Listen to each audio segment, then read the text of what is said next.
বলছেন কৃষ্ণের জন্য যে রাধা বসে থাকে, যে কৃষ্ণ রাধার অলি চন্দ্রাবলী এসে তাকে ভোলানোর চেষ্টা করে, তাই সে দুঃখের কথা কার কাছে বলবে, তাই গানে গানে বলছেন সাইজি যে কৃষ্ণ রাধার অলি তারে ভোলা চন্দ্রাবলী, যে কৃষ্ণ রাধার বলি তারে ভোলা চন্দ্রাবলী, সে কথা আর কারে বলি, আমি সে কথা আর কারে বলি, ঘৃণায় আমার জীবন যায়।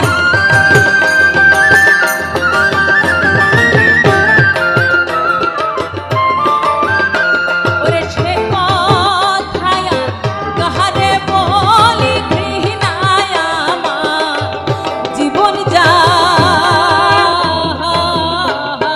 কালার কথা কেন বলে আমার, তোরা ওই কালার কথা, কালার কথা কেন বলে আমার।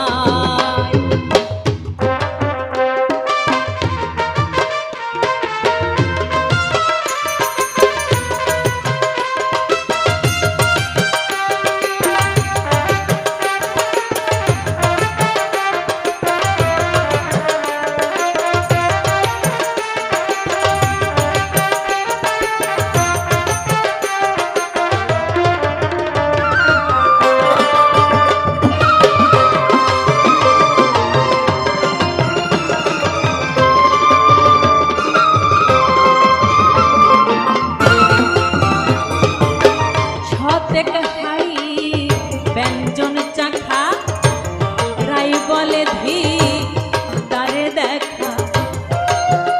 রাধিকা খুব অভিমান নিয়ে বলছে আমি তোমার সাথে আর থাকতে চাই না, তুমি শতেক হাড়ির ব্যঞ্জন চেখে বেড়াও। কত কষ্ট বুকে চাপা দিয়ে বলছে, কারণ নিজের স্বামী যদি আরেকজনের সাথে কথা বলে সেটাই একজন নারীর সহ্য করতে খুব কষ্ট হয়, মেনে নিতে অনেক কষ্ট হয় না? শুধু স্বামী না, যে যাকে ভালোবাসে মনে হয় সে আমার করে আমি ধরে রাখি, নাকি? তাই শ্রী রাধিকা খুব মনে কষ্ট নিয়ে বলছেন তুমি শতক হাড়ির ব্যঞ্জন চাখো, আমি তোমার সাথে আর থাকতে চাই না। শতেক হাড়ি ব্যঞ্জন চাখা, রাই বলে ধি তারে দেখা। শতেক হাড়ির ব্যঞ্জন চাখা, রাই বলে ধি তারে দেখা। ফকির লালো রাই ধনী আমার,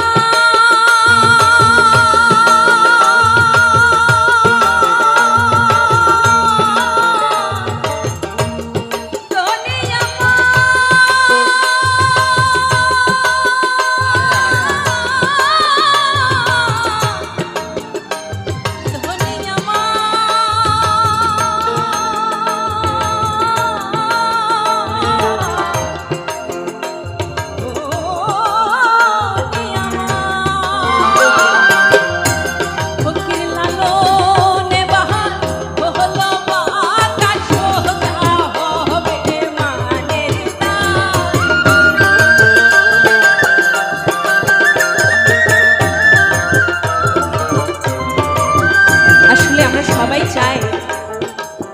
যে আমি একটু অভিমান করে থাকলে আমার মনের মানুষ এসে আমার মানটা ভাঙায়।